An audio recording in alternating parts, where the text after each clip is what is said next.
Welcome guys, कैसे हैं? आशा है अच्छी होंगी। साथियों, आप सीख रहे हैं माइक्रोसॉफ्ट एक्सेल और इसमें अभी तक हमने आपको सिखा दिया है कि हम एक्सेल में डेटा एंट्री किस प्रकार करेंगे, डेटा को हम सेलेक्ट कैसे करेंगे, रो इंसर्ट कराना, रो डिलीट कराना, काफ़ी कुछ हमने सिखा दिया है बेसिक। अब हम कुछ और सीखेंगे उसी को आगे बढ़ाते हुए, और साथ में हम सीखेंगे पूरी फिल सीरीज़ किस किस प्रकार से हम एक्सेल में फिल करा सकते हैं। फिल का मैजिक इस वीडियो में देखेंगे, तो इसमें अंत तक बने रहिएगा। नमस्कार साथियों, मेरा नाम है मनोज कुमार और आप देख रहे हैं अपना यूट्यूब चैनल गुरुजी कंप्यूटर कोर्स। तो चलिए इसी फाइल से और उसी जगह से काम स्टार्ट करते हैं जहाँ पे हमने लास्ट वीडियो में छोड़ा था। तो हमने यहाँ पे आपको रो और कॉलम इंसर्ट करना और डिलीट करना बताया था। उसके कुछ शॉर्टकट भी बताए थे। वो शॉर्टकट नहीं थी, वो कमांड्स थी। शॉर्टकट अब बताएंगे। मान लीजिए हमने यहाँ पे एक रो इंसर्ट करानी है, हमने इस प्रकार से रो सेलेक्ट करा ली। तो ये तो हमने आपको बताया था कि जो सिलेक्टेड है उससे अबाउ रो इंसर्ट होती है और कॉलम लेफ्ट में इंसर्ट होता है ना। तो यहाँ पे यदि हमको एक रो चाहिए इससे ऊपर, तो अपने कीबोर्ड से सीधा कंट्रोल प्लस दबाएंगे। देखो अबाउ इंसर्ट हो रही है रो, हम कंट्रोल प्लस करते चले जाएंगे और रो अबाउ में इंसर्ट होती चली जाएगी। डिलीट कराना है control minus, control minus, control minus. Column insert कराना है, हमारे पास कॉलम सेलेक्ट है, इंसर्ट कराएंगे तो जाहिर सा है लेफ्ट में इंसर्ट होगा। इस कॉलम को सिलेक्ट करते हैं, यहाँ पे कराते हैं। मैं करता हूँ कंट्रोल प्लस, वही कंट्रोल प्लस से ही रो इंसर्ट होगी, कंट्रोल प्लस से ही कॉलम इंसर्ट होगा। जो चीज़ हमने सेलेक्ट कर रखी है वो, यदि सेलेक्ट नहीं कर रखी है तब मैं एक बार कंट्रोल माइनस करता हूँ। हमने सेलेक्ट नहीं कर रखा, हम यहाँ पे हैं या यहाँ पे हैं। तो अब यदि मैं कंट्रोल प्लस करूँ तो इसको समझ में ही नहीं आएगा कि रो इंसर्ट करनी है कॉलम इंसर्ट करना है ना। तो ये पूछेगा आपसे। मैं करता हूँ कंट्रोल प्लस, देखो ये पूछता है आपने कॉलम इंसर्ट करना है या रो इंसर्ट करनी है। एंटायर रो पे हम यहाँ क्लिक करेंगे, एंटायर कॉलम के लिए हम यहाँ पे क्लिक करेंगे। ये आपने यूज़ नहीं करने हैं।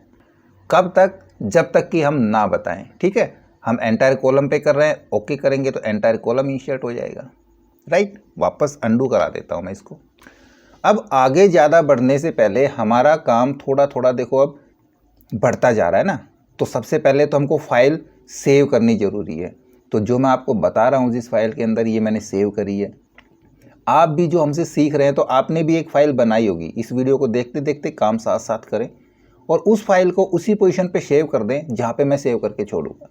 तो अब बात आती है सेव किस प्रकार करेंगे।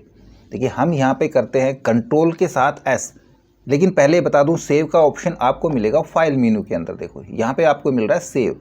हम कंट्रोल एस प्रेस करते हैं तब भी आपके पास सेव एज के लिए पूछेगा।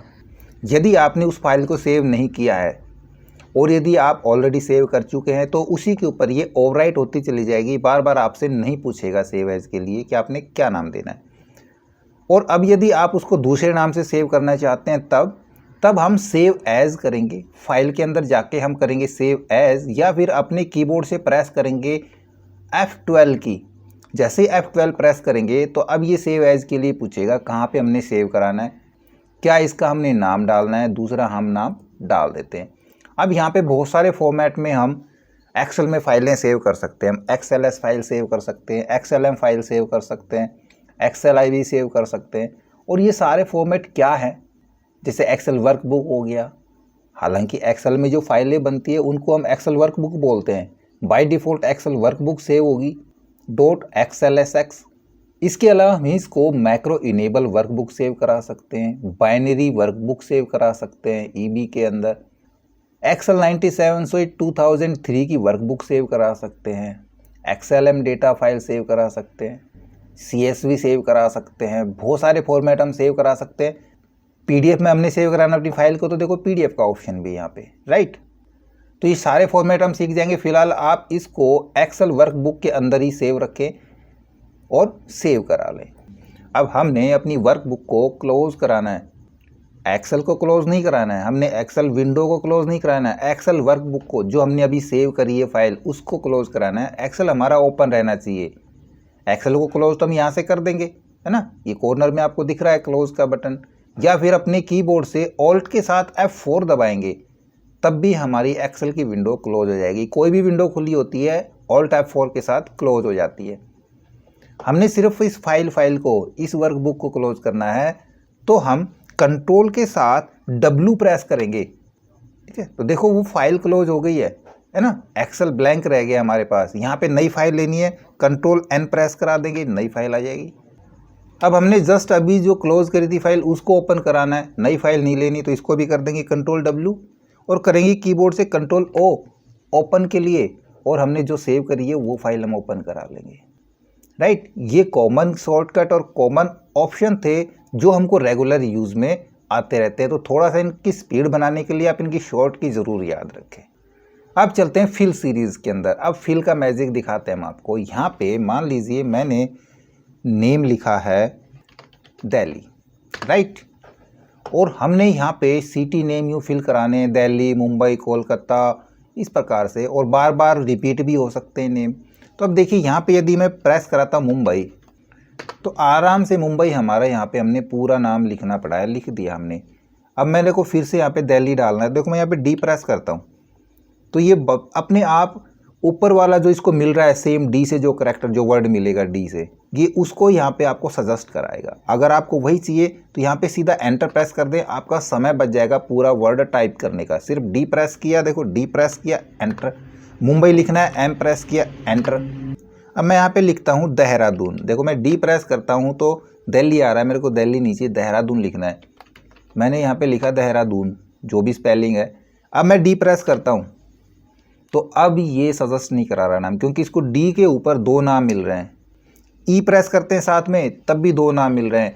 अब थर्ड नेम जैसे अलग होगा और जो हम प्रेस कराना चाह रहे हैं उसी करेक्टर को सजेस्ट करा देगा। यहाँ पे यदि मैं करता हूँ एल तो दिल्ली को सजेस्ट करा रहा है, या मैं यहाँ पे प्रेस कराता हूँ एच तो ये देहरादून को सजेस्ट करा रहा है। तो इस प्रकार से भी हम फिल के अंदर डेटा एंट्री के दौरान समय बचा सकते हैं अपना एंट्री करके। अब देखिए दूसरी चीज़, मेरे को यहाँ पे देहरादून ही प्रेस करना है, यहाँ पे देहरादून ही लिखना है, तब मेरे को DEH लिखने की भी ज़रूरत नहीं है। मैं यहाँ पे कंट्रोल D प्रेस करूँगा तो ये क्या होगा, फिल डाउन, नीचे आ गई। यहाँ भी कंट्रोल D, फिल डाउन। कोई करैक्टर हमको राइट में चाहिए तो कंट्रोल R, राइट में फिल कराने के लिए सेम करैक्टर। या फिर ये हमने मल्टीपल फिल कराने हैं, जैसे कि मैं आपको यहाँ पे बताऊँ, ये दिल्ली है, मेरे को यहाँ तक दिल्ली फिल कराना है। तो जहाँ तक दिल्ली फिल कराना होगा हम यूँ सेलेक्ट करेंगे नीचे तक, और सेलेक्ट करने का मैंने आपको बताया माउस का यूज़ ना करें, क्योंकि आप डाटा एंट्री कर रहे हैं तो आपका हाथ कीबोर्ड पे होगा ना, तब हम कीबोर्ड का यूज़ करेंगे। शिफ्ट के साथ डाउन एरो को चलाएंगे और कंट्रोल D प्रेस कराएंगे। राइट में फिल कराना है, शिफ्ट के साथ राइट चलेंगे और कंट्रोल R प्रेस कर देंगे। तो फिल डाउन के लिए कंट्रोल D और फिल राइट के लिए कंट्रोल R। अब यदि आपका हाथ माउस पे है, मैं यहाँ से ये सारा डिलीट करा देता हूँ। हमारे पास ये एक वर्ड है, इसको हमने नीचे तक फिल कराना है और माउस पे हमारा हाथ है, तो उस स्थिति में जो फिल हैंडल है जो मैंने आपको बताया था कॉर्नर में, इसको हम पकड़ेंगे, माउस से हमें प्रेस करेंगे लेफ़्ट क्लिक और होल्ड करके नीचे तक यूँ इस प्रकार से ड्रैग करा देंगे, तब भी ये फिल डाउन हो जाता है। लेकिन एक स्थिति में ये सेम फिल नहीं होता, दूसरी वो हमारी सीरीज़ फिल हो जाती है। अब देखिए यहाँ पे मैं कोई भी डेट डालता हूँ, या फिर मैंने लिखा है जनवरी, राइट। अब मैं इसको इस प्रकार से सेलेक्ट करके कंट्रोल D करता हूँ तो फिल हो गया। और यदि मैं इसको फिल हैंडल से पकड़ के नीचे तक फिल कराता हूँ तो अब ये सारे मंथ्स के नेम एक सीरीज़ में ले रहा है। तो फिल हैंडल का काम ही यही है कि उसको सीरीज़ फिल कराना। इसको यहाँ पे जनवरी के बाद फरवरी मिल रहा था, एक्सेल इतना समझदार है, इसको पता है जनवरी के बाद फरवरी आना है, लेकिन इसको ये नहीं पता कि दिल्ली के बाद कलकत्ता आना है या मुंबई आना है, इसलिए इसने सेम फिल करा। और यहाँ पे इसको पता है इसलिए इसने अलग अलग फिल करा। अगर मैं यहाँ पे शॉर्ट में भी डालता हूँ, मैं यहाँ पे जैन लिखता हूँ तो इसको ये पता है कि जैन के बाद फैब आएगा, फिर मर आएगा, है ना, ये उस हिसाब से फिल कराएगा। यदि मैं यहाँ पे लिखता हूँ संडे या शॉर्ट में लिखता हूँ सन, तो इसको ये पता है कि हमने यहाँ पे संडे लिखा है तो अगला करैक्टर हमारा मंडे ही होगा। या फिर कोई डेट फिल करा रहे हैं, मैं यहाँ पे कोई भी डेट लिखता हूँ और अब इस डेट को हम यहाँ पे नीचे तक ड्रैग कराएंगे, तब भी ये एक सीरीज़ ही फिल करेगा, इस डेट के बाद नेक्स्ट डेट लेगा। ठीक है, ये चीज़ें आपने ध्यान रखनी है। जो मैंने फिल डाउन कंट्रोल D और कंट्रोल R बताया था वो कहाँ पे मिलेगा आपको, वो होम टैब के अंदर आप लास्ट में यहाँ पे जाओगे एडिटिंग ग्रुप के अंदर, तो हमने आपको यहाँ पे क्लियर का बताया था ना, क्लियर से जस्ट ऊपर आपको फिल के लिए मिलेगा। इसमें हमने आपको फिल डाउन और फिल राइट बता दिया। अब बचता है फिल अप और फिल लेफ्ट। तो इनकी ज़रूरत बिल्कुल ये लगा लो नाम मात्र ही पड़ती है, लेकिन फिर भी यहाँ पे इनकी शॉर्ट की नहीं है, कमांड है। मैं यहाँ पे पहले तो ये मैं यहाँ से कुछ डिलीट करवा लेता हूँ, ठीक है। और इधर मैंने एक वर्ड लिखा, कोई भी दिल्ली यहाँ पे लिख देते हैं, ठीक है। और अब हमने इसको ऊपर फिल कराना है, तो देखो फिल हैंडल काम ऊपर करता है। फिल हैंडल को हम पकड़ेंगे और ऊपर लेके जाएंगे तो फिल हैंडल ऊपर काम कर जाता है ना।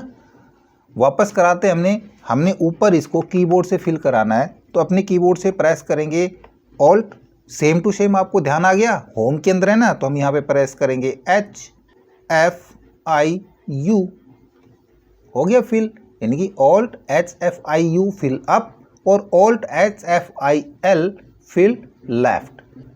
अब देखिए कई बार क्या होता है कि डेटा एंट्री करते वक्त हमको यहाँ पे मैंने लिखा यहाँ पे दिल्ली, और जैसे ही इसको हम फिक्स करेंगे तो एंटर प्रेस करेंगे या फिर एरो की यूज़ करेंगे या फिर हम टैब यूज़ करेंगे ना, तो वो नेक्स्ट सेल में चला जाता है। जैसे मैं एंटर प्रेस करूँगा तो हमारा कर्सर नेक्स्ट सेल में चला जाता है और फिर उस पर वापस आने के लिए हमको यूँ वापस आना पड़ता है। अब यदि स्थिति ये है हमारे पास कि हमने फिल तो यहाँ पे नाम तो लिखना है यहाँ पे, लेकिन कर्सर पोजीशन हमारी नेक्स्ट सेल में ना जाके वहीं पे बरकरार रहे, तो देखो मैं यहाँ पे फिर से टाइप करता हूँ MUMBAI मुंबई, और एंटर प्रेस सिंपल नहीं करेंगे, हम कंट्रोल के साथ एंटर प्रेस करेंगे, तो देखो यहाँ पे फिक्स हो गया ये, और हमारी कर्सर पोजीशन भी सेम रह गई। तो उसी सेल के अंदर हमने एंट्री करते ही उसी सेल में रहना है, तो कंट्रोल एंटर यूज़ करेंगे। और यदि एक ही सेल के अंदर हमने मल्टीपल लाइनें लिखनी है, मैंने यहाँ पे लिखा दिल्ली और इसी सेल के अंदर मैंने मुंबई भी लिखना है दूसरी लाइन के अंदर, तो एंटर से तो जाहिर सा पता है नेक्स्ट सेल में जंप कर जाएगा ना, और कंट्रोल एंटर से इसी में रहेगा, तब हम ऑल्ट एंटर प्रेस करेंगे तो देखो उसी रो के अंदर उसी सेल के अंदर रहेगा। यहाँ पे हम मुंबई लिखेंगे, फिर से ऑल्ट एंटर प्रेस करेंगे, कोलकाता लिख सकते हैं, और फाइनली एंटर प्रेस करेंगे तो ये सारा टेक्स्ट हमारा उसी सेल के अंदर आ जाएगा। इस तरह काम करने की एडवांटेज क्या है, क्यों करें हम इस तरह से काम, ये भी मैं आगे बताऊंगा, काफ़ी काम आएगा। ध्यान रखना इन चीज़ों को, भूलना मत। चाहे तो आप कॉपी पेन लेके अपना एक नोटबुक ले लें और एक पेन ले लें और उसको नोट करते रहें। जरूरी नहीं कि आप नोट करेंगे तो उसको बाद में पढ़ेंगे, नहीं, नोट करा हुआ हमको याद रह जाता है ना। तो कोशिश करें कि साथ साथ आप अपनी एक नोटबुक लगा लें और अपने हाथ से उस शॉर्ट की को या उस तरीके को नोट कर लें, तो वो आप फिर भूलेंगे नहीं, याद रहेगा। और कभी बाय द वे भविष्य में भूल भी जाते हैं तो आप देख सकते हैं आसानी से, राइट। वापस इसको मैं अंडू कराता हूँ।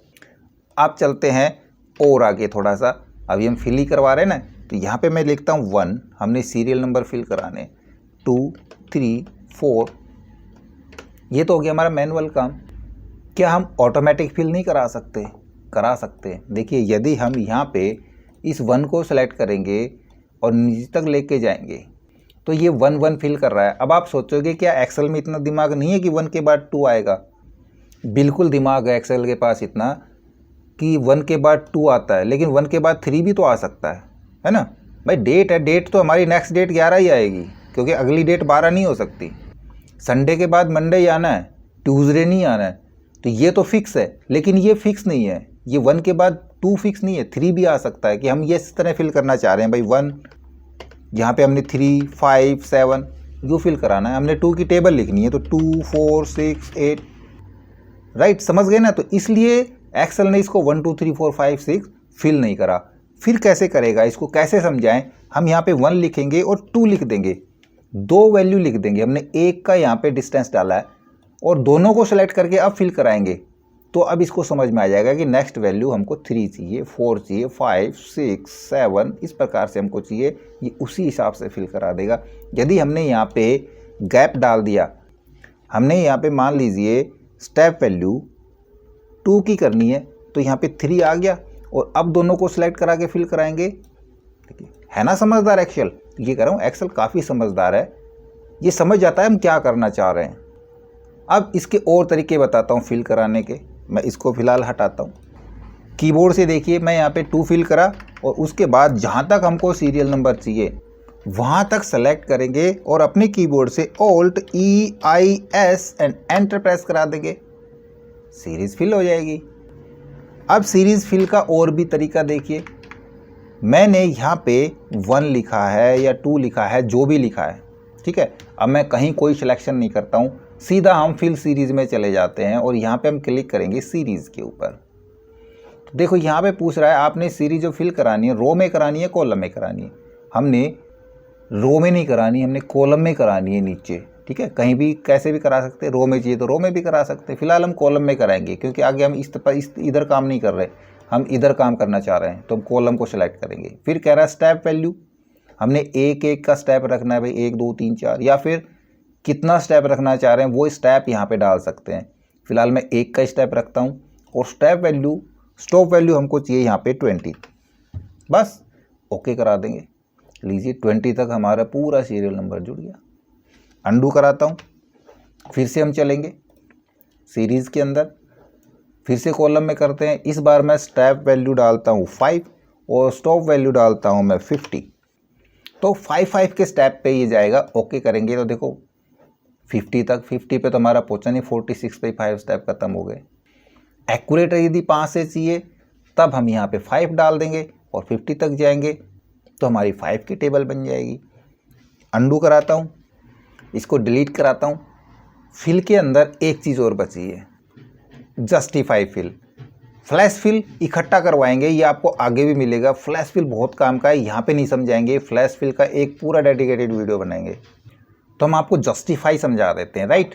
हम थोड़ा सा नीचे आ जाते हैं और यहाँ पे मैं कुछ टेक्स्ट लिख लेता हूँ, यहाँ की बजाय नई सीट में चले जाते हैं और इधर मैं कुछ टेक्स्ट लिख लेता हूँ।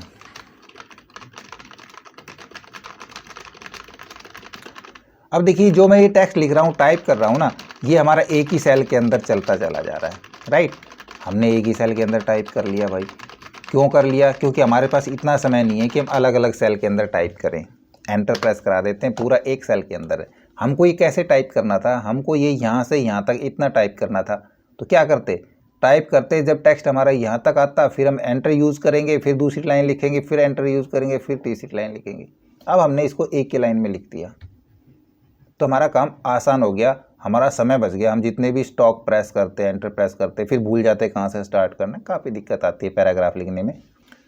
अब इसको हमने 3 कॉलम तक रखना है या 4 कॉलम की जितनी विड्थ रखनी है या 5 कॉलम की जितनी विड्थ रखनी है टेक्स्ट की, वहाँ से आराम से इसको कट करा सकते हैं। कैसे कराएंगे भाई, हमने जितने कॉलम तक ये चाहिए भाई यहाँ तक ही चाहिए, उसके बाद ये नेक्स्ट सेल में आए, फिर नेक्स्ट रो में, फिर नेक्स्ट रो में, फिर नेक्स्ट रो में, इस प्रकार से हमको नीचे तक चाहिए था टेक्स्ट, उतना ही सेलेक्ट करेंगे।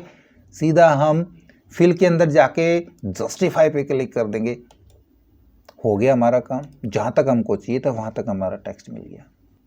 हालांकि ये सारा टेक्स्ट जितनी भी ये लाइनें बनी हैं ये सारी है पहले सेल के अंदर। देखो ये इस सेल में है, ये इसमें, ये इसमें, ये इसमें, ये इसमें, ये इसमें, ये वाले खाली सेल हैं, राइट। तो हमारा समय बच जाता है। हम इसको देखेंगे बढ़ा के, तो देखो ये हमारा सारा समय बच गया। अब इसका मैजिक दिखाता हूँ मैं आपको। मैं यहाँ पे कुछ नाम टाइप करता हूँ, स्पेस डालूँगा, space, space, space, space, right. मैंने देखो यहाँ पे कुछ नाम लिखे हैं, हमने एक ही लाइन में लिख दिए सारे। इनको यदि हमको अलग अलग करना है और एक ही कॉलम में करना है तो सेलेक्ट करेंगे एक कॉलम को और सीधा हम इसको क्या करेंगे, जस्टिफाई कर देंगे। लीजिए सारे नाम हमारे अलग अलग सेल के अंदर आ गए, बन गया ना मैजिक। तो यहाँ से हम अब और आगे बढ़ते चले जाएंगे। तो जो भी आप काम कर रहे हैं हमारे वीडियोस देख के, जो आप फाइल तैयार कर रहे हैं या नोट्स तैयार कर रहे हैं, तो नोट्स तो आपके पास सेव रहेंगे क्योंकि वो हमारी हार्ड कॉपी होगी। इस सॉफ्ट फाइल को भी आप सेव करा के रखें ताकि नेक्स्ट काम जब हम करेंगे तो यहीं से शुरुआत करेंगे, ठीक है। डेटा भी हमको मिलता रहेगा, बार बार डेटा एंटर करने की ज़रूरत नहीं पड़ेगी। तो अब हम थोड़ा सा काम को बढ़ाने वाले, तो फाइल को सेव रखें और लगातार हमारे साथ जुड़े रहें। हमारा आपको पता है टारगेट नेक्स्ट वीडियो आने का, जैसे ही इस पे 1000 लाइक आएंगे हमारा नेक्स्ट वीडियो आएगा। तो फटाफट इस वीडियो को ज़्यादा से ज़्यादा शेयर कर दीजिए ताकि जल्दी से जल्दी इसके ऊपर 1000 लाइक्स कंप्लीट हो सके। और यदि नए हैं तो सब्सक्राइब करना बिल्कुल भी ना भूलें। तो आज का लेसन आपको कैसा लगा इसके बारे में हमें कमेंट्स में लिख के बताएं और हमारे वीडियोज़ को ज़्यादा से ज़्यादा अपने दोस्तों में शेयर करें ताकि जल्दी से जल्दी इस वीडियो पे भी 1000 लाइक्स कंप्लीट हो जाएं। और यदि नए हैं हमारे चैनल पे तो हम सब्सक्राइब जरूर कर लें।